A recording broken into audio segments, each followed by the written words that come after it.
Hi, everyone. This is Mike Gormley. It's the Mike Gormley Show. We were just listening to a song called Side Effects from the band Bearing All.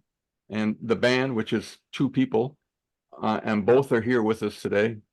Um, Let me ask you guys, why will, according to what you say, Bearing All will not play live?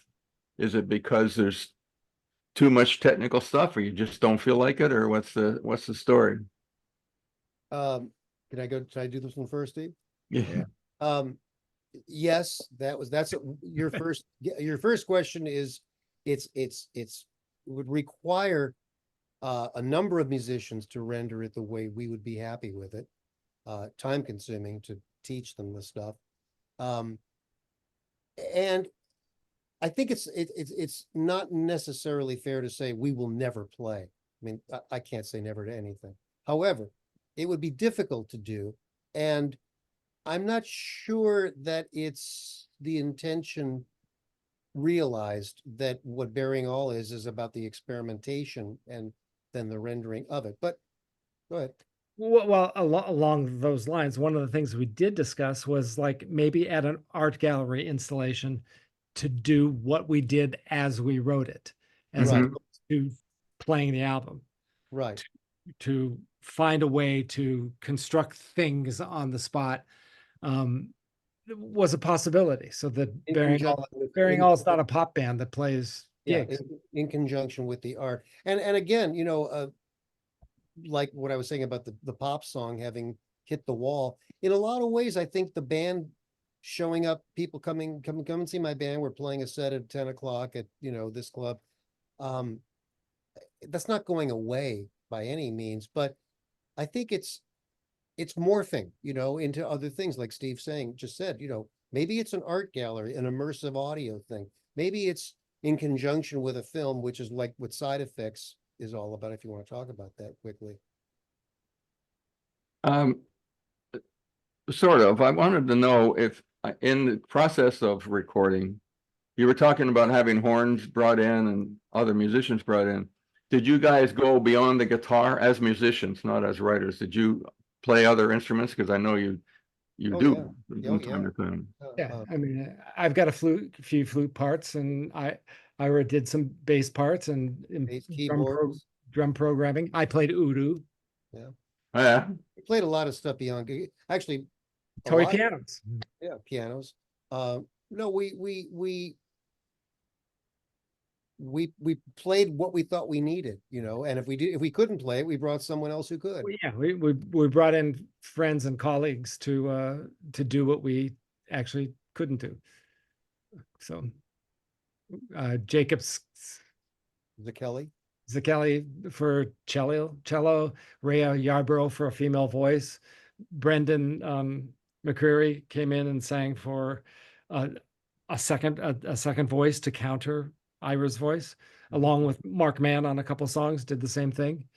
Bear McCreary is playing Hurdy-gurdy Hurdy-gurdy on one. Walks on Water. Where did you record? You guys each have home studios where where it took place? Both of our places, yeah, both of Both of them. Fourth, yeah. Again, actually, David Raven played drums. They were recorded at his house. But that's the beauty of the current recording environment, is that we didn't have to go to a facility. We were able to keep it really as personal as we wanted to, and comfortable as we wanted it to be. Yeah, that's interesting, isn't it? I mean, there are studios still going. Somebody's going to studios, but Yeah.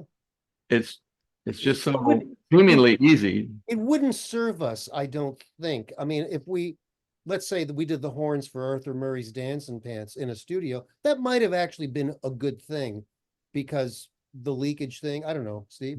Well, it just along this line is like, well, the studios are what you need for when you have a band to do a performance. Right. We were doing individual, the two of us doing stuff.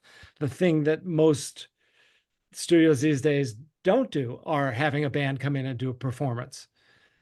They're doing what everybody else is doing at home, which is why that's so popular. But I think the real value of a recording studio is to have a band playing together. Yeah. Yeah, absolutely. I have a couple of questions, one of which is very, very deep question. Steve, is it true your mom wouldn't let you go on tour with Strawberry Alarm Clock? It's true. I wrote the songs at 14. At 14, right? 14. At 15, we recorded. I got to play some flute solos, and they asked me to join the band and go on tour. And my mom said no. And at the time, I was a little angry, Yeah. but I thank her from the bottom of my heart because Probably saved your life.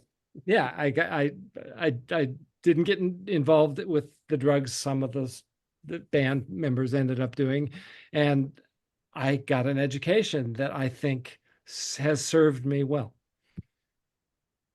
Well, that's great. I'm glad it worked out well. Mama knew best.